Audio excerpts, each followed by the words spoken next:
Hi and welcome back. In this video I'm gonna show you how to use rear window wiper in 2025 Nissan Rogue. So first you wanna locate your right hand side lever, which is right here.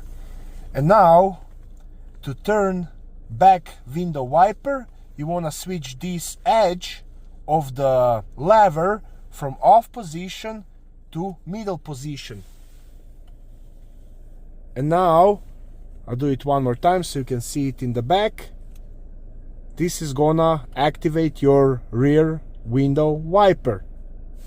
Now if you switch it from off all the way up, this is gonna make your rear window wiper working constantly.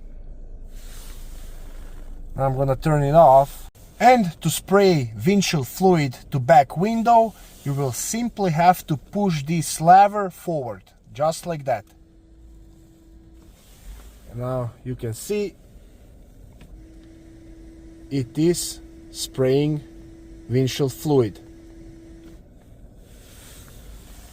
I hope this video was helpful to you. If it was, please like it and consider subscribing to my channel. Thank you, bye.